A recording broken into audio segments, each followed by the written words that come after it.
I'm Elizabeth Poirier. And I'm Sasha Nahr. Woo. And we want to welcome you to the 7th installment of the Houses of Worship Green Sustainable Speaker Series. Woo.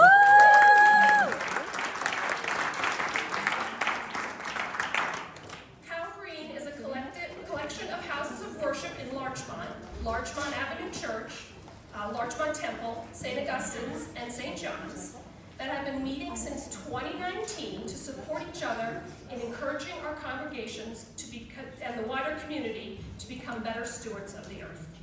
You can see the different programs we've offered in the past years on the wall in the front entrance, or maybe that's the back, depends on where you came in.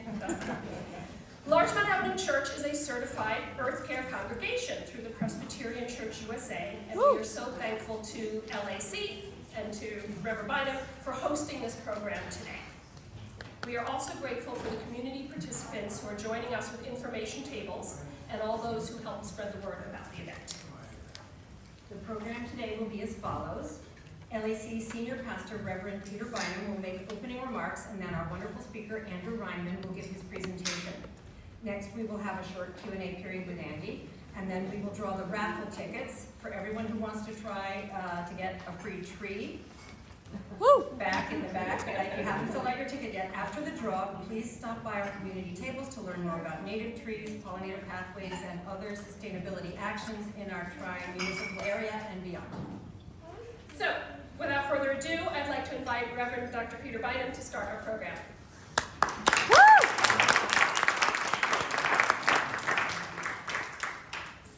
Let me just say that it's a dangerous thing to give a pastor a microphone, and that's especially true when it's a Sunday, so I hope nobody has anything to do, but I will try to respect the moment, and I think my role here, first of all, is to welcome you all to Larchmont Avenue Church on behalf of the session and the congregation here. It is our joy to bring you here. As Sasha said, we are an Earth Care congregation, which means we've made a pledge to be thoughtful in our thoughts and in our actions and practices, and we seek sustainability in all of these ways. We fall short constantly, but we try to keep it in the forefront of our minds, and so it is a joy for us to have you here. My other job here today is to maybe situate it a little bit theologically. I guess in the Judeo-Christian ethic, I'm going to talk a lot about the Old Testament for just a moment. And to begin with Genesis, and the second chapter of Genesis makes it very clear that it all began when the Lord planted a garden in Eden, and out of the ground the Lord God made to grow every tree that is pleasant to the sight and good for food, the tree of life also in the midst of the garden, and the tree of the knowledge of good and evil. So a tree was at the center of everything there in the beginning of the garden. And then at the beginning of the Psalter in Psalm number 1, which many believe is kind of an introduction to the entire Psalter, which almost covers the entire breadth of human experience. But a tree is there as well. And it's about life, it's about prosperity, but it's also about faithfulness, because Psalm 1 is essentially that Robert Frost poem. There were two paths that diverged in a wood, and I took the one less traveled by. That's basically Psalm 1. Because one path is the path of scoffers. These are people who don't really worry about what it is we're supposed to do. And then the other, much more happy path is those who are obedient, who delight in the responsibility that we have as tenders of the garden, as people who are given stewardship over the garden, and that means we're required to take care of it. So Psalm 1 verse 3 says that those who delight in the law of the Lord and our responsibility to be respectful gardeners, they are like trees planted by streams of water, which yield their fruit in its season, and their leaves do not wither. In all that they do, they prosper. So, as we begin to hear about trees, and as we all root for trees, which is a lovely pun, by the way, whoever came up with that, as we all kind of root for the trees, let's remember this, that we're given a responsibility in Scripture to take care of this earth that we have been given, and that part of our obligation to be faithful in the way that we live our lives is to be good stewards and to obey this charge that we have been given. William Blake, and this is the last thing I'll say, William Blake, who was a smart guy, said that everybody does not see alike. Everybody does not have the same vision. And he said, the tree which moves some to tears of joy is in the eyes of others only a green thing which stands in the way. I think that puts us right there in the beginning in the garden. Will we be someone who looks at a tree and say, I wish that wasn't there? Or do we look at a tree and say, this is our God-given responsibility, let's do a good job taking care of it? So with that, I will hand it over to somebody who knows a lot more about trees than I do. Will somebody be introducing him other than me? Good. That's because I did not feel qualified. So,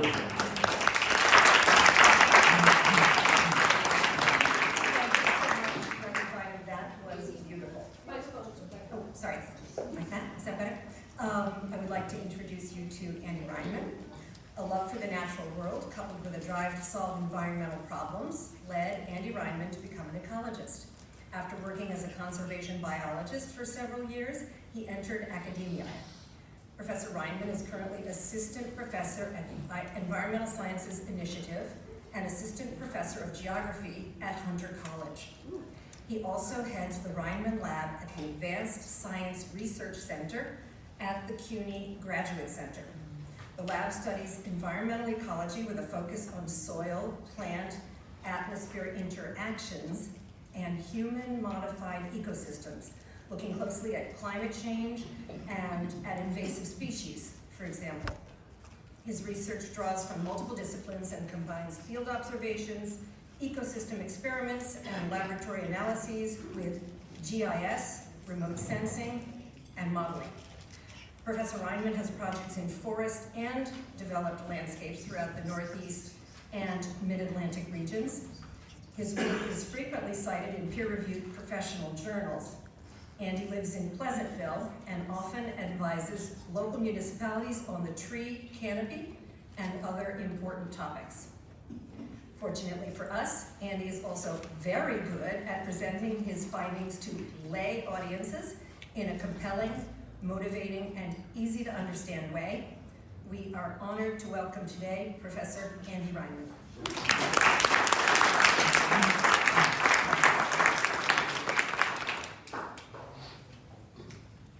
Great, thanks for that introduction, and thank you all for coming. I think outside of a scientific conference, this might be the most number of people who have voluntarily come to see me speak. So thanks for giving up some time on a Sunday. Maybe the earlier sunset today made people more willing to kind of leave their house.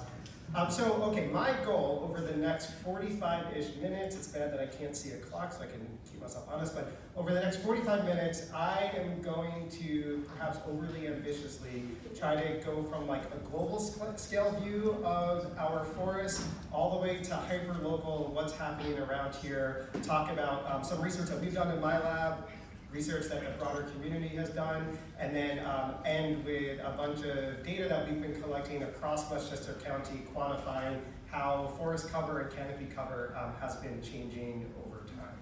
All right, so I'm gonna try and keep an eye on this. I promise you, if I go a little bit over, I will still hang around to answer any questions that you all might have. So let's start with something rather sobering. So globally, we've already lost about 30%, close to a third of what scientists believe to be was the historical extent of forest cover. And so with that in mind, I want to dive into a little bit about at least why I think forests and trees are important for us to pay attention to. And you're probably wondering why there's a picture of a moose behind me if I'm talking about trees. And so I always like to start these sorts of presentations with a moose, which oftentimes people think of as like charismatic megafauna, right? These large animals that people are drawn to protect or gain interest in, right? They look like they have personalities, and we ooh and ah over them when we see them when we're at a national park. And when I was a master's student at University of Maine, I was in the forestry department, and we split our floor with the wildlife department. And whenever they gave presentations, they had pictures of lynx and and bobcats and moose and bears, and that was so cool. And all I had was a picture of a tree, which isn't quite as cuddly looking as some of these larger mammals. And then a few years ago, I saw a colleague of mine give a presentation about trees, and he referred to them as charismatic megaflora, right? And so from my perspective, and maybe this time of year too, it's appropriate, what's more charismatic for a tree than our sugar maple, right? In the fall or the winter, we can get maple syrup from them. And in the fall, they produce these beautiful fall colors for us. And so even without moving, like the moose can do, these things can really draw us in. And people will come from all over the world to come and see our sugar maple trees in the fall. So I guess it's the fall now. We just passed the peak foliage season. But we are globally unique in our forest capacity to change these beautiful colors. There's few other places in the world that have a fall foliage display like ours do. So if you grew up here, maybe you kind of take it for granted, but don't. People literally travel thousands and thousands of miles to see this display.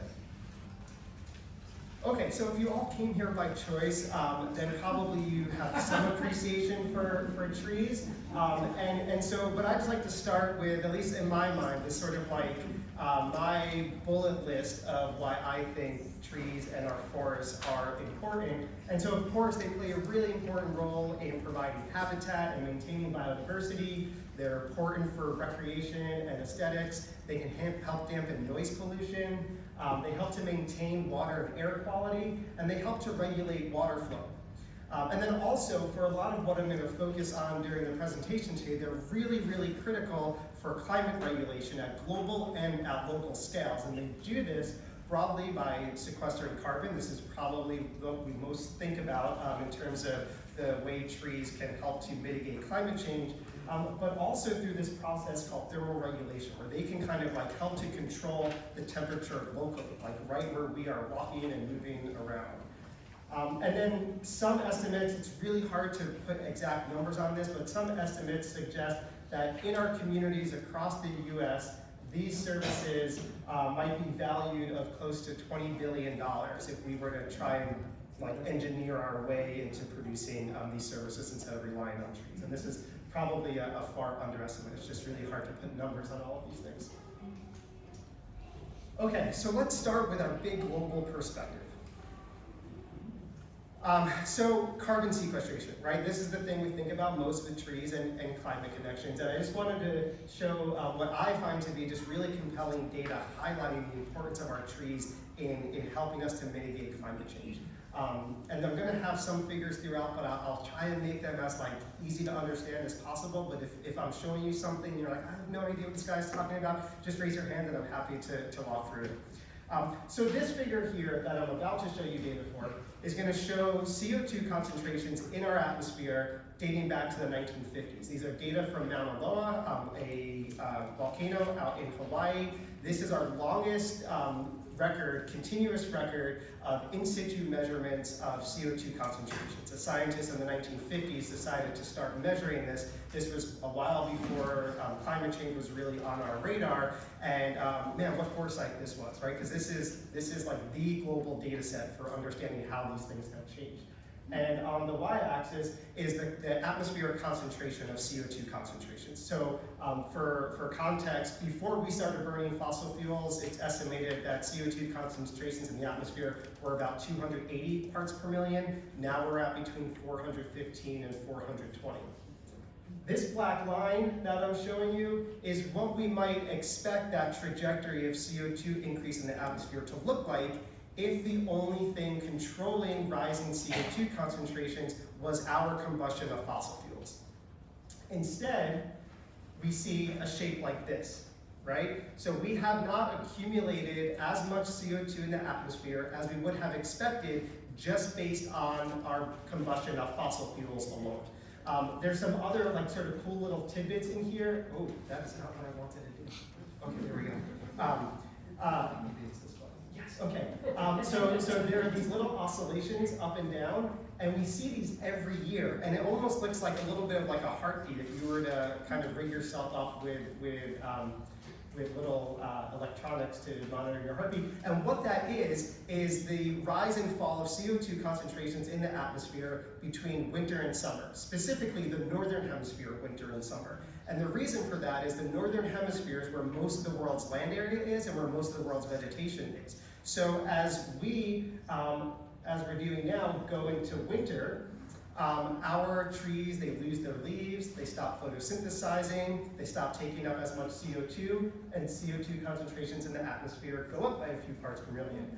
Then as we move into our summer, trees put their leaves out again. They take out CO2 from the atmosphere, and this happens year after year. And it was just because this person decided in the 1950s to start collecting this data that we can really see these things at a global scale. So why is there this big gap between what we would expect to accumulate in the atmosphere versus what we're seeing? That difference is broadly ecosystem processes, and specifically photosynthesis, right? So what's happening is trees, plants in general, photosynthesize. They take carbon dioxide from the atmosphere, they remove it, and they store it as biomass for the most part. There's some amount of it that goes right back to the atmosphere as respiration, just like when we breathe, we're exhaling CO2, forests do the same thing. And then the difference between those is on a net basis, what the ecosystem is sequestering. Okay, so that was your quick crash course in the global carbon cycle. Okay, so globally, it's estimated that we have a little over 10 billion acres of forest. And here's just what their distribution looks like. The colors aren't important, they just correspond to different sorts of forest types. Most notably from our perspective, these greens are the temperate forest. That's the part of the world where we live. And each year, these forests and other terrestrial ecosystems are removing enough carbon dioxide from the atmosphere and storing it in soils and storing it in biomass to offset somewhere between 1/4 and 1/3 of all of our fossil fuel emissions to the atmosphere. So another way to think about it is that these ecosystems are slowing the rate of climate change by somewhere between 25 and 33%, just by having them there. But our forests are declining, and they have been. And so here's a trajectory going back to the early 90s. The good news is that globally the rate of forest decline hasn't stopped, but it's a lot less steep than it was in the 1990s.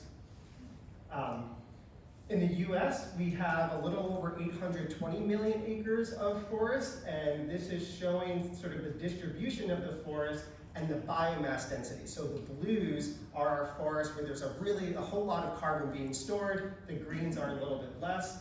We're in this really fortunate part of the world to be places like the Adirondacks, which have these huge sinks or reservoirs of carbon being stored in them, rivaled really only by the temperate rainforests of the Pacific Northwest. Here in the US, we've seen this rapid decline in forest cover. Here we're going back to the 1630s, so sort of right after Europeans started colonizing this region. Of course, there were humans here long before that managing the forest landscape, but massive declines in forest cover happened once Europeans came here and started clearing the land for agriculture. And then we sort of kind of have gone up and down a bit over the past few centuries, and now we probably have more forest cover in the eastern US than we have in about 200 years or so, largely because farmers found that the soils of the Midwest had way fewer rocks in them and were way more fertile than the soils of New England. And so once there were things like railroads and stuff like that that can move goods, they got rid of our very rocky, less fertile soils here, which allowed our forests to regrow. This sort of second wave of deforestation that we see here now is from development, which is a much more permanent form of forest loss. Okay, so that's forest loss. But of course there's a lot more going on than just our forests getting lost. When we remove forests, oftentimes there's forests that remain, but the forests that remain aren't the same or not in the same condition as they were before we started cutting things down. When we clear forests, we're also necessarily leaving areas of fragmented forests in their wake. And in this era of using satellites to be able to do almost everything, there have been these satellites in space taking pictures of the Earth's surface now for decades. And they're sort of like your smartphone cameras on steroids of sorts. If you zoom in enough on your smartphone camera, it looks like a bunch of little pixels, right? And so there are similar cameras up on satellite taking pictures of the Earth's surface, and with each one of these pixels, they can characterize things like, what's the land cover type? Is it forest? Is it developed? Is it something else? And then so in 2015, a group took advantage of all that data that we have and started to put together maps and quantify how much of the world's forests are actually these like big intact pieces of forest that we might think about when we close our eyes versus something else.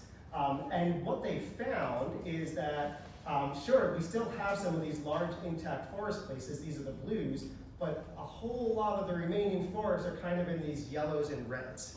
All right, and this was like for our first time that we could really quantify at a global scale that a lot of our remaining forests actually aren't these huge tracts of intact forest. They're much smaller patches of forest. So to put some numbers on that, about 20% of the forests that remain in the world are less than a football field from something that's not a forest. So when I'm talking about a forest edge, I mean where the forest goes up against like a pasture, development, perhaps a body of water.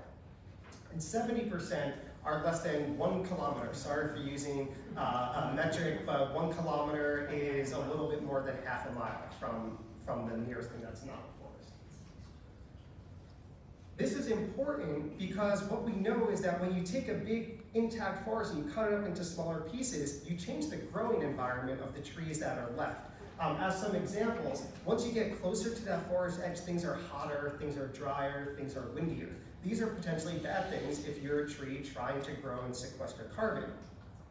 But those trees on the edge have more access to light, and we all kind of learn in kindergarten or the first time we try to grow a plant that if you give it more light, it grows faster, right? And so the way the forest from a carbon perspective is going to respond to this increasing fragmentation really hinges upon the interaction of all of these changes that are happening. What we know from the literature is that in tropical regions, and in boreal regions, when you create this fragmented network of forests, trees die. They don't like those hotter conditions, they don't like those windier conditions, and you can get these really large declines in carbon storage and biomass. But temperate forests, which is the world's most heavily fragmented forest, you can see by the plethora of reds, about a quarter of those forests are influenced by what we call these edge effects, right? These changes in dynamics here. And until we started diving into this a few years ago, there really wasn't a whole lot of work about how these things are impacting our forests. And so we started to look at that. One thing that I'll note is that you'll see in the US, there's very little blue left in our forest, very little of that large intact forest. But where we do have it, here in New York, I think like it's such a cool place to be because you go in one direction a little bit and you're in the largest city in the Western Hemisphere, and you go in the other direction a little bit and you're in the Adirondacks, which is the largest park in the lower 48. Okay, so just to hang on this forest fragmentation piece just a little bit longer, for a long time, like these are the types of forests where ecologists have gone to study what happens in a forest. And it makes sense, right? Like for me, I went into ecology, no offense, but because I want to get away from people, not move towards them. And that always drew me to places like this. And we often think of like ecosystems as being things that are separate from people. That is changing quite a bit, but for decades, that was the perspective. And so if you want to understand how an ecosystem functions, you go to the places where people aren't. But as I just showed you, these are becoming less and less representative of what the forests on our landscapes look like. And so what we've been, okay, you may recognize this here, Saxon Woods, so this picture is fairly local to us. And so what we're trying to figure out is as the forest transition from something like this to landscapes more like this, does what we know about how forests function in these places, can we just transfer it to these landscapes, or is there something fundamentally different happening? And so here's my little sketch. So is that the same as down here? I'm spending so much time on this, you could probably guess that maybe that's not the case, but we'll get into it soon. The other thing that's happening, especially in our part of the world, not only are we fragmenting our landscape, but the two main drivers are for agricultural expansion and development, right? And in developed areas like the New York metropolitan area, urban landscapes abound, right? Like, and by urban, I don't just mean Manhattan. I mean, like, if you think broadly about urban, suburban landscapes, places that people have built up. And in addition to fragmenting a forest, changing the growing conditions of the landscape, when we develop a landscape, we can profoundly change those growing conditions. So for example, urban landscapes are hotter and drier. They have more exposure to pollution, but they can also have higher access to nutrients, like where people are, we burn things, we spit things into the atmosphere, things like in the form of nitrogen that come down on our forests and can be a fertilizer of sorts, unintentional. It can have adverse impacts, but it can also have positive impacts. So again, it's not all a bad thing, and it's how all these things interact with one another that ultimately sort of dictate what that carbon response is going to be. Okay, so then we could think about sort of these fragmented forests and these urbanized forests. Really, we're talking about the forests of Westchester, right? That these two components together are creating this series of both costs and benefits to forests, the way they grow, the way they sequester carbon, and what we're trying to figure out is, well, what's the net effect of that? I showed you what it was for tropical and boreal forests, there's bad news there, but what about here? Okay, so here's some of the graphs I'm going to show you. They have a lot going on, but I'm going to try and simplify them for you. So I'm going to show you two almost identical graphs. On the bottom here, this is exposure to what we call heat stress. So 27 degrees Celsius, about 84 degrees Fahrenheit, that's at about the average high temperature in this part of the world during July, our hottest month of the year. And on the y-axis here is the growth rate of the forest. Here we do it in a two-dimensional space of like how much wood area is produced. But don't worry about that. All you need to know is as the number gets higher, there's faster forest growth. And then we're showing data from the interior of the forest all the way to the edge of the forest. And the first thing that I want to point out is that as you go from the interior to the edge, we get about a doubling in how much carbon the forests are taking up. So this is the complete opposite of what's happening in tropical forests and boreal forests. Our forests here, when they get fragmented, the net effect is trees grow faster. Okay, so here's my little cartoon showing that. More CO2 going into a forest near the edge than the interior. But rarely are things that simple. The other thing that we find is that this difference is much larger in these cooler years, right? There's fewer days of heat stress than in hotter years where there's more days of heat stress. A couple of things to note is that whether you're in the middle of the forest or along the edge of the forest, if it gets hotter, your ability to sequester carbon declines. And so from this, what we're learning is that fragmentation, on one hand, increases the capacity of trees to grow, but it's also making them potentially more sensitive to a changing and warming climate. Okay, these data are what we saw when we looked at this in sort of these urban patches of forest. We then looked at the same thing in rural patches of forest. The similarity is you get this huge increase in growth when you fragment those forests. That's the same. But the thing that's different is those interior areas of forest in a rural area don't seem to be sensitive to heat in the same way that the same type of forest would be in an urban area. We also see this increased sensitivity to heat near the edge, but again, it's not as sensitive as in an urban area. And so collectively, what we find is that there are these synergies between sort of forest fragmentation and urbanization that are collectively, on one hand, making forests potentially more productive, but on the other hand, as we think about our forests in the context of a changing world, also potentially more adversely impacted by the warming climate to come. Okay, so speaking about a warming climate, I'm going to pivot away from carbon and talk about the other aspect of trees that are so important for our climate now at a little bit more of a local scale. So quick show of hands, who's heard of this term, the urban heat island effect? Oh wow, a lot of people. This is great. I wish I got the same number of hands when I asked that same question to my classes. Okay, so basically what the urban heat island effect is this phenomenon where these heavily built up urbanized landscapes are quite a bit hotter than their suburban and rural counterparts a little bit further away. And I just wanted to talk a little bit about why this is, because we spend as a country a lot of effort to mitigate this. Some examples, this can exacerbate the intensity of heat waves and public health impacts. There was a big heat wave in Europe and Paris like 20 years ago, and this was greatly exacerbated by the urban heat island effect that resulted in high rates of mortality. And from just like a monetary perspective, it's estimated that in the US, somewhere between 3 and 8% of all the electricity we use is just to offset the urban heat island effect. right? So it is also a big cost sink associated with this. And there's certain aspects of pollution that are worse as temperatures get hotter, things like ozone or smog pollution, and so these hotter conditions can then exacerbate pollution problems. Okay, so why do we have this urban heat island effect? This is where I want to talk about the thermal regulation aspect of what trees do. So in any given point on Earth, the temperature that we feel is driven in large ways by the fate of the incoming energy, which is the sun. And so if we are in our sort of nice, rural, forested environment, the sunlight coming in, most of it winds up going right back up into space as what we call latent heat, which is really just the energy that gets consumed as water evaporates, right? So trees move large volumes of water from the soil to the atmosphere. It takes energy to do that, and that energy to convert water from a liquid state to a vapor state is energy that's then not being used to increase temperature.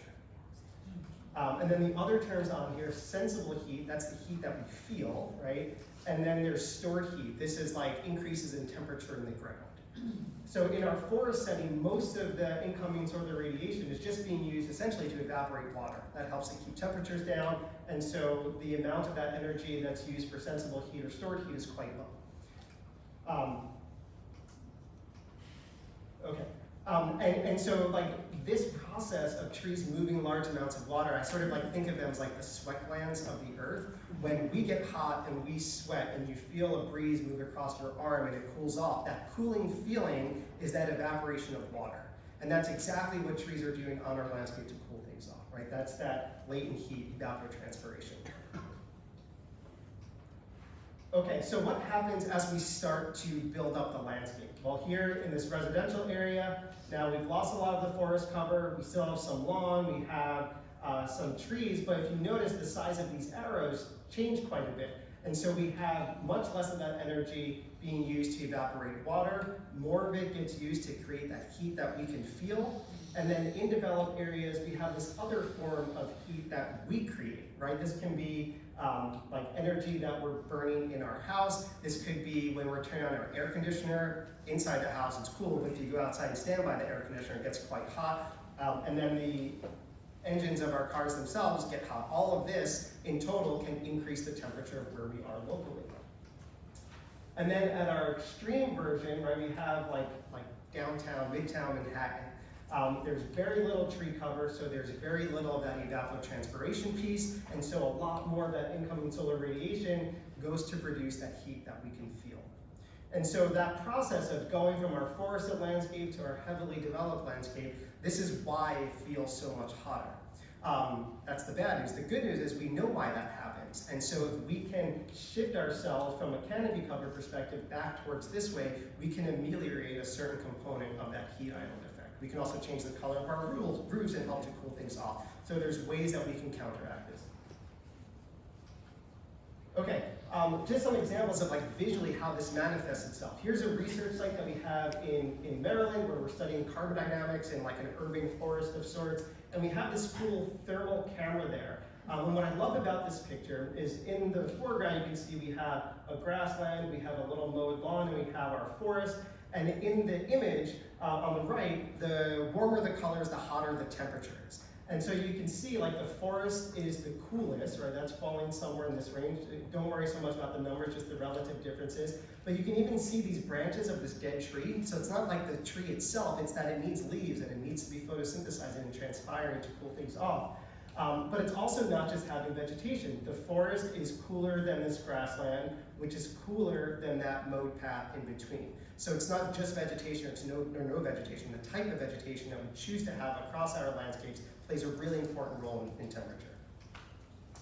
I love this figure from New York City. This is showing from satellite perspective temperature across the Earth's surface. This is something we call land surface temperature, which is basically the temperature that you could feel if you were to touch the ground. Now in like sort of the COVID era, we're all used to those little like guns you point at someone's head to get their temperature before you go in someplace. That's what these satellites have on them, and they can take the temperature of the Earth's surface that way.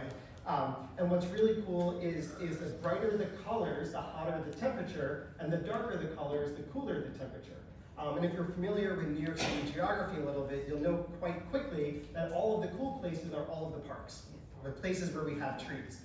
So like Central Park pops out, and then Cortlandt Park, and Forest Park down here, and out down in Staten Island. So it really highlights, like even in a heavily built up landscape like New York City, if you have trees, things will be cooler. And this also corresponds, of course, to where there's canopy cover, right? So not just where there are parks, but in particular parks where we have trees. Okay, so I think this is great, it excites people, but I think for a lot of people at the end of the day, does this make a difference in you financially? And so let me give you an example of why it does make a difference for you financially. So there was this unfortunate event in Worcester, Massachusetts, where they had an outbreak of the Asian longhorn beetle, which is an introduced insect that feeds on a large number of trees that we typically plant in our communities, and also trees that we have in our forests. And so what the city had to do was they had to quarantine this outbreak, meaning they had to cut down almost all of the trees in a bunch of neighborhoods to keep this from spreading. And so let me give you an example of what that looked like. So here, again from space, is what this neighborhood looked like before the outbreak. Here's our little Asian longhorn beetle. Here's what it looked like afterwards. I'll let you kind of go through that again before, afterwards, right? We lost almost our entire tree canopy cover. To give you to tell you, I guess, exactly what that was, in 2008, before the outbreak, this community had almost 37% canopy cover. And in a typical summer, they used about 7.1 kilowatts of energy per cooling degree day. Fast forward to 2009, now there's less than 10% canopy cover, and the amount of energy that was needed to cool, this is controlling for temperature, increased substantially. In fact, there was a 40% increase in the amount of energy needed to cool these homes, right? So, like, we can look at pretty pictures and how temperature varies, but there's also like this very real impact on having trees in our community and what it means for our comfort of living and our cost of living. And of course, as things get hotter, our need to cool is going to increase, and our need for trees is also going to increase. And for a lot of these reasons, I would argue it's really difficult to have like a climate resilient community if trees, as a critical piece of that climate resilient infrastructure, are not front and center in what we're trying to do. Okay, and so there's this growing data set that suggests that these trees in our communities, not just the trees in our forests, but the trees in our community trees, the ones in our backyards, along our streets, actually do more per unit area than the same tree would do out in a rural forest. As an example, here's data published from a colleague of mine, Nancy Santi, and they took tree cores from forests in New York City and forests about an hour north of here. And what they found is that the urban trees, especially over the last 25, 30 years or so, there was this huge increase in the rate of tree growth relative to rural trees. Basically, we cleaned up the air in cities, and all of a sudden the trees got a big boom, but we don't see that in the same way in rural areas. So our urban trees seem to be growing faster.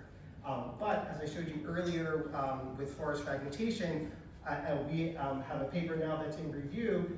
These trees in cities are actually also more sensitive to things like drought and heat stress. So as some other examples of that, here's data from trees in forested areas in New England, Massachusetts in particular. Here's data from trees, so LCC just stands for land cover change. These are trees that were once in a forest and then had land adjacent to them cleared for development. You can see those trees grow faster, and then trees in urban areas after development grew even faster yet, right? So we're talking like 2 or 3 times faster than the same tree out in a forest. The same thing is true for street trees. And then I had another colleague publish this paper called Live Fast, Die Young about street trees. And I often think of street trees or urban trees as being kind of like the rock stars of the tree world, because they can grow like crazy when they're young, but then they just don't live very long. And so here's an example of that. The blue is street trees, and trees of any different size in diameter. So sorry for the centimeters, 2.5 centimeters about is an inch if you want to do quick conversions. But basically, up until trees of like 1.5 feet in diameter, those street trees are growing many times faster than the same size tree in a forest. But as those trees get larger, sort of the forest trees kind of take over and how fast they grow, and the street trees don't do as well. And so the big caveat here is while they grow faster, while they're young, they also die younger. But imagine what we can do if we can take care of our trees better and help to sustain that faster growth rate for longer. Okay, so with that as the backdrop, so we went from like global scales down to kind of like what's happening here in New England and why trees and forests matter from a climate perspective. A few years ago, some colleagues and I, we got some funding from the New York State Department of Environmental Conservation to sort of put together a protocol for how communities can take advantage of freely available data sets to understand how their own forest cover and canopy cover is changing and what that means for some of the ecosystem services they might care about. As a test bed for that, we chose Westchester, partially because that's where I live, so there's a little bit of bias there, but also because Westchester spans this wonderful gradient of pretty dense urban areas to near rural areas. So over a small area, it was a good sort of like model system, if you will, to study.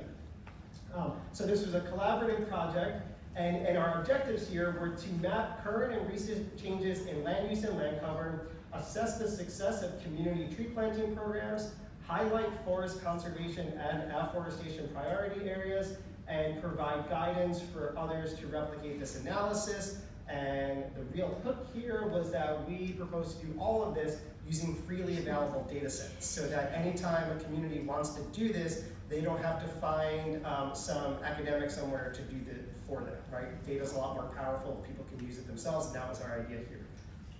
Okay, so we do this using those pictures again that I mentioned from satellite imagery. There are these satellites 2,000 kilometers above the Earth's surface, just floating around, taking pictures, just waiting for somebody to use it, so we decided to use it. And a lot of these data can be viewed at this website that's run by the National Land Cover Database, and I show this here just to show you what their website looks like. Anyone can go to it and start playing around with drop-down menus, and you'll be able to kind of figure out how to get different visuals for your part of the world. But the nice thing about it is that what we call the resolution here is 30 meters, meaning that it's giving you data for every 30 meter by 30 meter square across, in this case, across the contiguous US, right? So 30 meters, let's say like 33, 34 yards, right? 3.5 first downs. I don't know like what their analogies are. It's Sunday, so we can go to football. And then if you go to their website, they have this this viewer online, so you can like zoom into a particular part and look at all the different land covers that exist. You can zoom in, and so it's pretty user friendly. And then what we did is we sort of used this as a template, and then built on that to kind of do all sorts of analyses with the data that this generates instead of just looking at the visuals. Okay, so let's go through what Westchester looks like. So here's a map of all the different land covers in Westchester. The pinks and the reds are areas that are developed. The darker the red, the more densely developed it is, right? So Yonkers and Mount Vernon, southern parts of Westchester, really highly developed. The northern parts had a lot more forest cover, which is the greens. The yellows are a little bit of farmland that we still have, and the blues are water. So what does this look like numerically? So our last update of these analyses was data that was from 2019. So as of 2019, about half of the county is developed and about half is forested.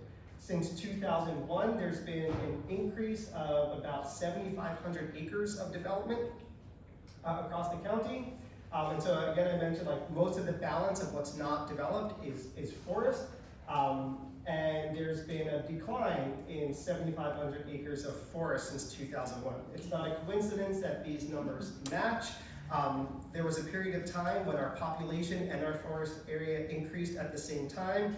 Those happy days are behind us, and now we have people in forests competing for the same space, and unfortunately the people wind up winning. And so all the area that gets developed comes at the expense of our trees.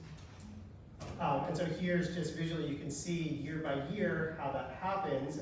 The rate of change was largest just before the housing boom, which sort of makes sense. And I suspect if we were able to move this forward another few years and the mini housing boom that happened during COVID, we would also see an acceleration in loss.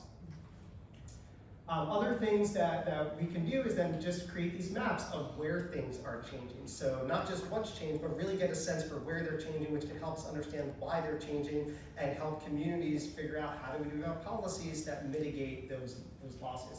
And so here, everything that's red is area that was forest and is now developed. And so of course, most of that's in the northern 2/3 of Westchester because that's where most of the forests were, right? You can't lose forest if you don't have forest. But we'll come back to what you can lose in a little bit. 16% of the county is an impervious surface, a rooftop, a road, things along those lines. And about 55% of the county is canopy cover. So this number, you'll notice, is quite a bit higher than what's forest. And, but as with forest cover, canopy cover is declining. We've lost about 20 square kilometers of canopy cover across Westchester County just between 2011 and 2016. There's more recent data, but that data came out after we finished this report. And so here's a map showing in the reds all the canopy cover that's forest.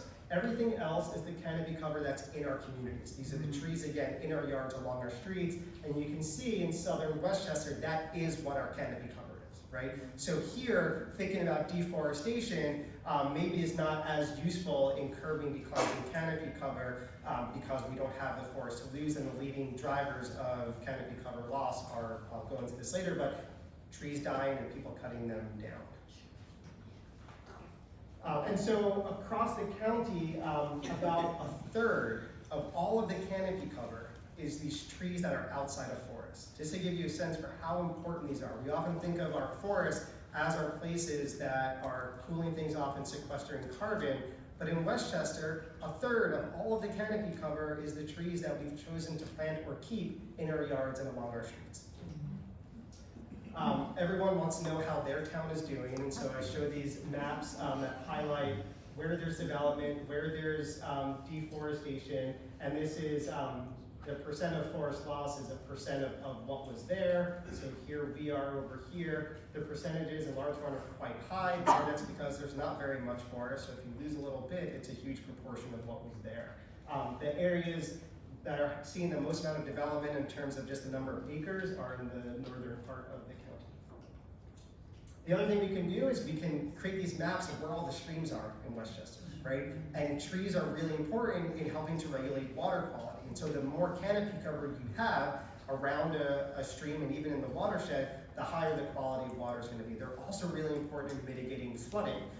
What data suggests is that trees in our region, an acre of trees or any one tree, all the precipitation that falls on it over the course of the growing season, about half of it will move back to the atmosphere. Right, and so like I live near the Sawmill River, which seems to flood all of the time, and a lot of the reason that it does that is because there's so much impervious surface in its watershed, and so water levels go up really high during storm events. And so the more we can do to replace impervious surfaces with pervious and canopy cover, the better we can help to control flooding. And all of this is getting worse. And all of the culverts in the old infrastructure that we have here in Westchester were built for precipitation regimes from many, many decades ago, and they're no longer suited to what we currently see. The northeastern US, more than any other part of the country, has seen these huge increases in precipitation that's expected to continue moving forward in time. And so, again, I would argue trees are very much a part of our infrastructure in the same way that culverts and roads are, even though we don't often think of them like that way. So anyway, on the left here, it's hard to see at the scale, our streams and all the green are streams that have trees around them. On the right, our streams, and all the streams that have red are streams that have impervious surface area around them. If you like statistics, across the county, there's 3,200 kilometers of streams. So quick math, that's about 2,000 miles of streams in the county. Let's see, there's within about 300 feet of these streams, about 61% of that area has tree canopy. Another 40% doesn't, has other things. About 10% of it is impervious surface. Here's a little zoomed in area. Sorry I didn't have one for right here, but we're close. This is Mount Vernon versus Mount Pleasant, and you can see the big differences both in the number of streams. It's not because it's any less wet here, it's because the more developed the landscape gets, the more of these streams get buried underground or go somewhere else. But you can see that there's much less canopy cover around these streams and much more impervious surface than further north. Okay, so what's happening with the forest in Westchester from a carbon perspective? So what we use to calculate this is this amazing program by the US Forest Service called the Forest Inventory and Analysis Program. Also freely available data. You can go to their website and play around to your heart's content and see how much carbon is in forests across the country. Basically, what this program did is they broke up the US into these 6,000 acre hexagons. And in each hexagon, they would randomly drop a point and physically go out and survey it. If it was a forest, they would label it as forest, and then now they go back every 5 years to that same point and resurvey it for the tree species that are there. How big are the trees? What's the size distribution of the trees? How much carbon's in the soil? All sorts of parameters. And this is a model that is now being embraced by countries all over the world to develop their own forest inventory programs. So we use that for Westchester. In Westchester, there's 22 of these plots. Usually the more forest cover you have, the more of the plots you would have. So for example, across New York State, there's about 3,000 of these. And so when we look at how much carbon's being stored above and below ground, the state average is about 87 tons. So this is megagrams of carbon, which is the same as a ton. So 87 tons per hectare. A hectare, again, sorry for the metric, is 2.5 acres about. In Westchester, we are substantially higher than that. Our biomass density is almost twice what it is in the rest of the state. And if you've been to places like Rockefeller State Park and you've seen those massive trees there, that's why. A lot of our remnant forests have been preserved as such for well over 100 years. The problem if you walk through those forests now is you'll see there's very little growing up in the understory. That's because of decades of deer overbrowsing. Right? Our deer populations now in a lot of Westchester are like an order of magnitude higher than what they would be naturally, and they eat everything in the forest understory. So while these forests currently have a lot of biomass, they're sort of like these zombie forests. And as these big trees fall over, there's not really much to come up and take their place. But anyway, here's just a rough distribution of where that biomass is. The darker the green, so here's Rockefeller State Park and Wardtown Ridge. The darker the greens, the higher that biomass density is. And so from these data, we can then estimate that across the county, our forests are removing about 130,000 tons of carbon from the atmosphere every year. That number probably means nothing, so let's put it in the context of cars. That's the equivalent of a little over 100,000 car emissions every year, right? So there's way more than 100,000 cars in Westchester County, but our forests, even though we only have 47% of our land area as forest, is offsetting 100,000 vehicles every year. Okay, so as I mentioned earlier, trees are really important for this thermal regulation things, keeping things cool. So let's look at some maps of that. So here on the right is a map of again, land surface temperature. So like, again, those COVID thermometers, but up on a satellite. And the reds are really hot temperatures, the greens are really cool temperatures, and you can see the southern part of the county is much hotter than the northern part of the county. But even in the northern part of the county, like Mount Kisco and Peekskill, you can see these hot areas, and that's where we have development. So it's not just a function of latitude or distance from the Long Island Sound, it's very much a symptom of development. We can pick out where all of our towns are without having any political boundaries and just looking at sort of a heat map of the county.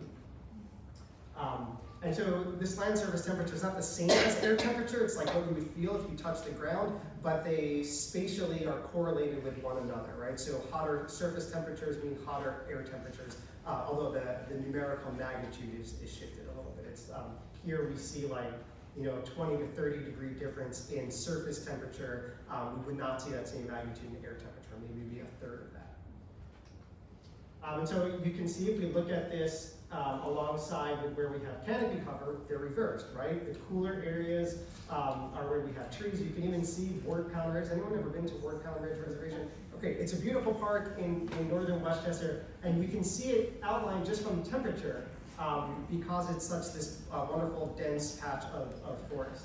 And then you can see in southern Westchester, the Merrimack, Larchmont, where we are down here, it's a bit warmer, and that corresponds to our lower canopy cover, especially once you get to places like Yonkers and Mount Vernon. The other thing that we find across the county is that over time, our developed areas are warming faster than our forest areas.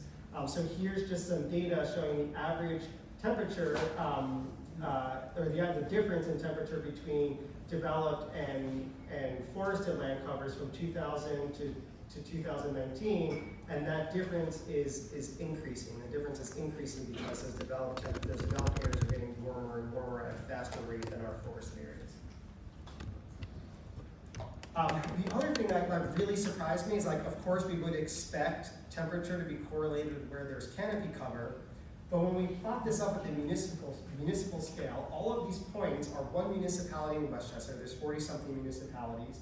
And here on the x-axis here is the percent canopy cover. And here's just the land surface temperature in the summer. And there's this really tight correlation. Like, I can predict what the surface temperature is gonna be someplace in Westchester based on the canopy cover of that municipality. And it really highlights how powerful canopy cover is in helping us to kind of offset or mitigate some of the effects of a changing climate. And of course, if we can cool off temperatures, we also reduce our energy bills because we don't have to expend as much money on cooling. But there's more to it than that, right? There's our canopy cover that's forest and our canopy cover that is from the trees in our neighborhoods. And what we find is that once you get to a little over 40% forest cover, the amount of forest cover seems to be the thing that dominates how much canopy cover a municipality has. But what's super interesting is that when we're down less than 20 or 30% canopy cover, we have this huge, or forest cover, we have this huge range in how much canopy cover there is. So all of these towns have very little forest cover, but there's like a 3 or so fold variation in how much canopy cover those communities have.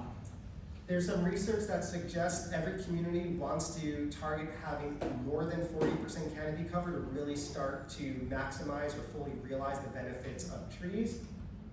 And what we find is that in these sort of highly densely populated areas, the areas that have less canopy cover are hotter and tend to be lower income than the areas that are cooler and have higher canopy cover, right? So there's very much this environmental social justice issue associated with canopy cover.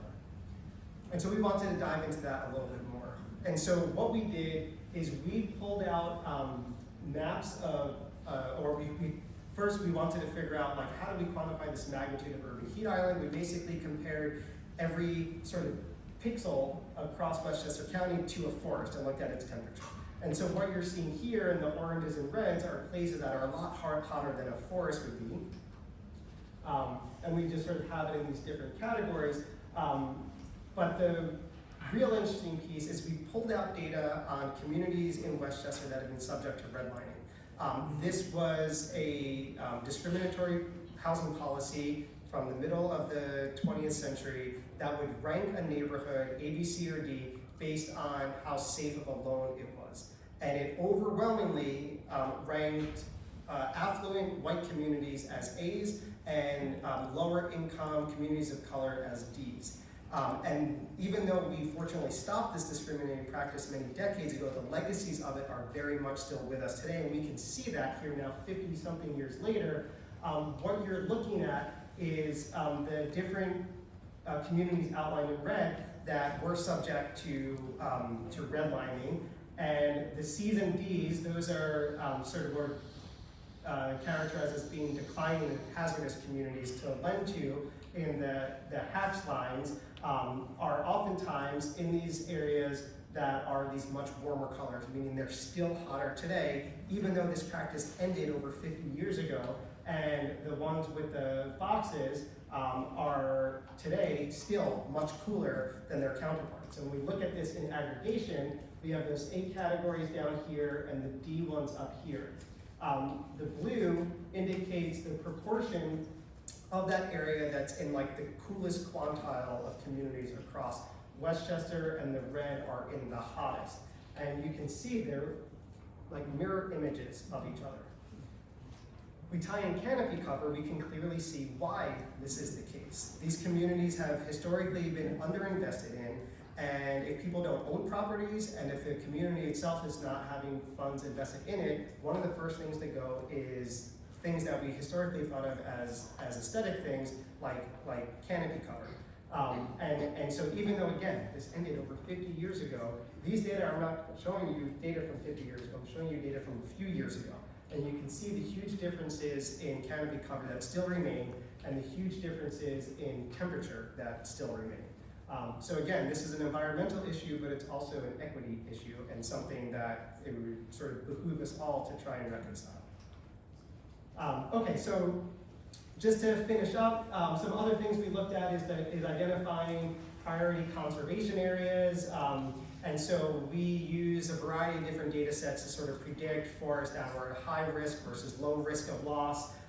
Again, not super relevant for the southern part of the county, but you can see the areas in red, especially in the northeastern part of the county. These are high areas at risk for loss, largely because there's a lot of forest and they're on parcels of land that can be subdivided. When we sort of tested this approach, we found that over the last 10, 20 years, this was actually a really good predictor of places that would get developed. So if you're trying to think about where should we prioritize land protection, this map, even though it's really simple, might be a good place to help navigate that. And just to see what that distribution looks like, the greens are protected and low risk areas, and the reds are the high risk areas. So we have more high risk area forests in Westchester than we have protected forests in Westchester. The other thing that we wanted to do with this was identify candidate reforestation areas. That was our interest 4 or 5 years ago when we started that. Since then, there's been this explosion of solar farms, and I get a lot of emails about from different groups, equally environmentally minded, some saying, should we clear this forest for solar panels? Others saying we should not clear this forest for solar panels, and there are these competing interests. And so while initially it was just reforestation areas, I would also argue this is a map of potential areas to put solar farms where we don't have to have solar panels competing with trees. And this is great. It looks like there's all this great potential in southern Westchester, but even though we have 58,000 acres of non-forested open space in Westchester, and there's a bunch in these big areas, most of it is golf courses, and it's going to be really tricky to convert any of these golf courses to solar farms. So anyway, we can highlight where these places are, but then that's where the land use becomes really important, and compelling people to give up their clubs so that we can have zero emission energy might be a bit of a reach. But it's a place to start from. Maybe in a virtual world, maybe virtual golf will become more common. Okay, so just to end, what's happening locally? Okay, so we, for just Larchmont, Mamaroneck Village, and the town of Mamaroneck, we just crunched numbers using data through 2021 to kind of give you an idea of the state of things. I understand that there's high tensions around a tree ordinance for Mamaroneck, and I've had all sorts of people reach out to me asking for my opinion about things. And so let me show you some data for that. So here's the distribution of canopy cover across those areas.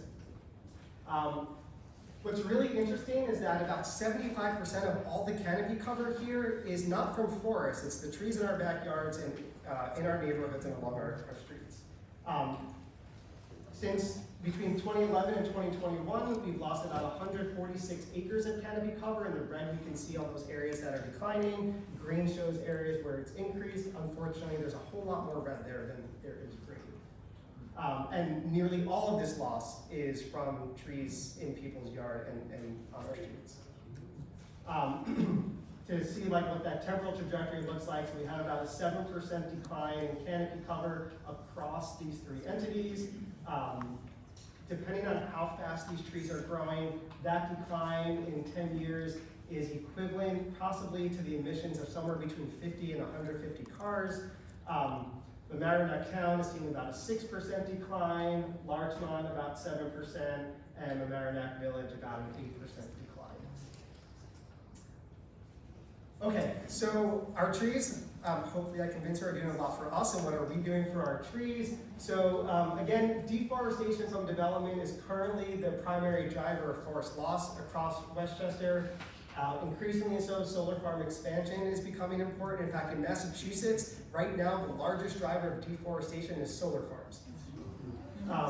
Invasive species are really important, forest pests, pathogens. I've been teaching at CUNY for 6 years now, and sadly, I've had to show my students 3 trees in that time that is very likely that classes 4 or 5 years from now will not be able to see living versions of. And there's always something new on the horizon. We're on the precipice of about to lose all of our beech trees, very sadly. And so invasive plants and pathogens are really important. Deer, I mentioned deer and the important problems that they're introducing. Sorry for the dark color here, but I wanted to highlight this point because it's particularly relevant down here, that it's mortality of trees in our communities tends to be higher than in rural forests. And really what's driving this is we have natural attrition, right? Trees die, even with our best intentions, and we also cut down trees. And so these two things together, if they're happening without replacing trees, are the recipe for perpetuating decline in canopy cover. And so we did some analyses across Westchester to see if we can figure out like what policies work. It's a really tricky analysis to do because no 2 policies are the same, and so we were just like very crudely lumping things together. And what we initially found is, so here on these 2 sets of bars, we show changes in canopy cover. On the y-axis, you can see everybody's losing canopy cover. Across Westchester, everybody's losing canopy cover. So down here, like you're not unique in that regard. And then we looked at towns that had some program aimed at curbing that and some that didn't. And so we have planting incentives. Those alone didn't really, well, I shouldn't say, those alone helped a bit. There's a lot of variability.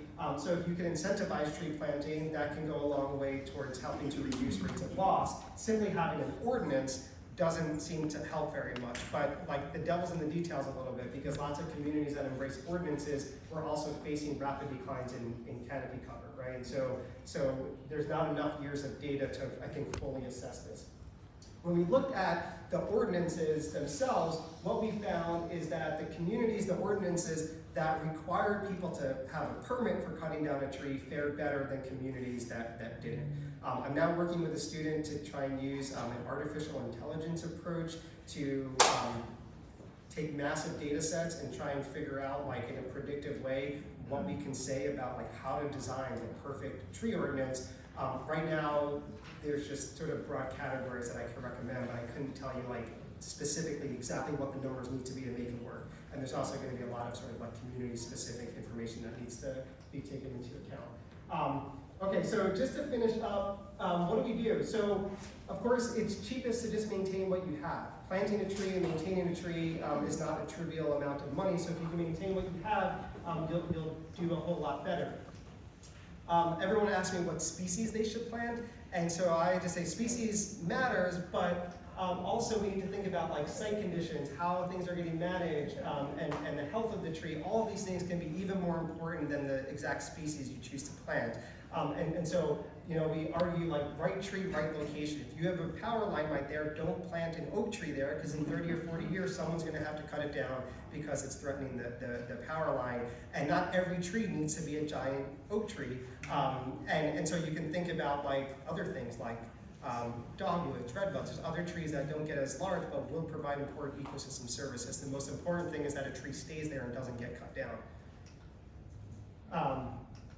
Okay, and then the last thing, again, incentivize tree planting. A lot of ordinances, what they do is they create penalties for cutting trees down, which is great, like you need to do that sometimes, but if you can also give people incentives to plant trees on their property, that will go a really long way. Okay, so normally this is where I would end my presentation, but I know that tensions are high from ordinance, so what I will say is, like, on one hand, like, I have been really inspired by all the people who have reached out to me, especially from the Sustainability Collaborative. There's a lot of great energy to do something positive in your community regarding canopy cover, and that's awesome. A lot of communities don't have that. And the town supervisor from Amerenet reached out to me totally unsolicited, and she was the first town supervisor to ever reach out to me asking me to help design the tree ordinance. So like there's a lot of really good intentions here, and I wish I could say that there was like a silver bullet solution. Of course, like as a scientist and someone who spent most of his adult life studying trees and trying to understand how human activities are adversely impacting them, I want to say we should never cut down another tree. But that's not realistic. Yes, okay, we can applaud that. Never cut down another tree. That's great for the people in this room who are on board with not cutting down another tree. The reality is, if that's what we put in our ordinance, how does it get enforced? You can't enforce it. People are still gonna cut down trees if they want to, and if they get fined for it or something, it's too late. That tree's already been cut down. And so while, yes, the perfect ordinance stops everybody from cutting down trees, it's not gonna happen. And just out of curiosity, who has an electric car? Lots of people have an electric car, right? My plan for my next car will be an electric car. Electric cars do not solve the climate change problem, right? We embrace that technology because it's a meaningful step forward in the climate change problem, and I think it can help us to think about tree ordinances in that way. There's the perfect thing that we should always be moving towards, but it takes a lot more than just that ordinance to create that. Like, you need to also convince all the other constituents in your community to be on board with like a no-cut policy. And so, I don't know, I'm not saying that we should have ordinances that allow everybody to cut trees down. All I'm saying is like, view these ordinances as a starting point, not the end point. And an ordinance that is doing something to stop people from cutting trees down, and especially is incentivizing people to plant new trees or requiring them to plant new trees, is far better than what a lot of communities have now. And it's a place to start, right? Like, you can get something like that in place, assess it over time, and keep tweaking it to keep improving it, while doing the much more difficult work of educating your neighbors on the importance of trees, and hopefully get more and more people on board. We can compare ourselves to other municipalities and what they're doing, but they've passed things that their community has been able to embrace, and we're all confronted with the limitations of what we can pass in our communities. So I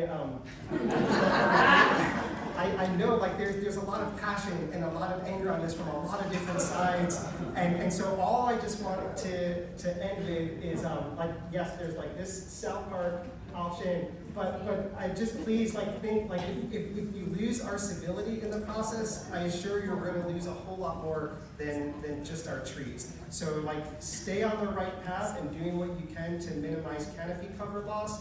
And accept that like, this isn't a battle that gets won with any one piece of legislation, but getting that ball rolling is far better than fighting over getting the perfect thing passed right away.